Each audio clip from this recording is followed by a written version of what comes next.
நம்ம ஊரில் எல்லாரும் யூஏஇன்னு சொல்கிறதுக்கு பதிலாக எதனால் துபாய்ன்னு சொல்கிறாங்க தெரியுமா?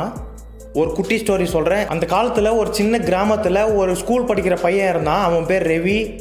ரவிக்கு வந்து படிப்பு வந்து அவ்வளோ வராது, ஒரு ஆவரேஜ் ஸ்டூடெண்ட் தான். பட் ஆனால் அவனுக்கு வந்து வெளிநாடு போகணும், நிறைய சம்பாதிக்கணும்னு ஒரு பெரிய ஆசை இருந்துச்சு சின்ன வயசுலேருந்து. ஒரு நாள் ரவி வந்து யூஸ்வலாக வந்து அவனோட ஸ்கூலுக்கு போயிட்டு இருந்தான்.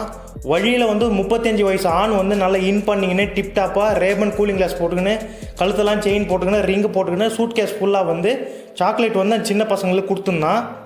அப்போ ரவியும் போயிட்டு அந்த சாக்லேட்லாம் வாங்கிக்கின்னு அவர்கிட்ட கேட்குறான், நீங்கள் எங்கேருந்து வரீங்கன்ட்டு. அப்போ அவர் வந்து இவங்களுக்கு யூஏஇன்னு சொன்னால் புரியாது, அதனால் நம்ம துபாய்ன்னு சொல்லிடலாம், ரொம்ப ஃபேமஸான ஊருன்றதுனால துபாய்ன்னு சொல்லிடலாம்னு நினச்சிக்கிட்டு துபாய்ன்னு சொல்லிடுறாரு. அவர் வந்து போனதுனாலே அவருக்கு அப்புறம் நிறைய பேர் வந்து துபாய்க்கு வேலைக்கு போனாங்க அந்த ஊர்லேருந்து. அப்போ அவங்க எல்லாமே வந்து யூஏன்னு சொன்னால் புரியாதுன்றதுக்காக எல்லாமே துபாய்னே ரெஃபர் பண்ண ஆரம்பிச்சிட்டாங்க.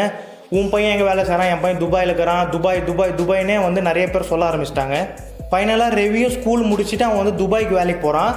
போயிட்டு அவன் கிராமத்துக்கு திருப்பி வரும்போது அவன் வந்து அதே மாதிரி அவன் துபாய் தான் சொல்கிறானே தவிர யூஏன்னு சொல்ல மாட்டேன்றான். ஏன்னா யூஏன்னு சொன்னால் அந்த ஊர் மக்களுக்கு புரியாது. அது மட்டும் இல்லாமல் நம்ம நாட்டில் எடுக்கிற எல்லா படமே வந்து யூஏன்ற ஊரை வந்து துபாயின்னு ரெஃபர் பண்ணி தான் எடுத்திருக்காங்க. பாலிவுட்லேருந்து நம்ம கோலிவுட் வரைக்கும் நம்ம வடிவேல் சார் கூட துபாயின்னு ரெஃபர் பண்ணி தான் ஒரு படத்தில் நடிச்சிருப்பார். அதனால் ஏற்கனவே பயங்கர ஃபேமஸாக இந்த துபாய் வந்து இன்னும் பயங்கர ஃபேமஸ் ஆகி நம்ம இந்தியன்ஸ் வந்து துபாயை ரெஃபர் பண்ண ஆரம்பிச்சிட்டாங்க.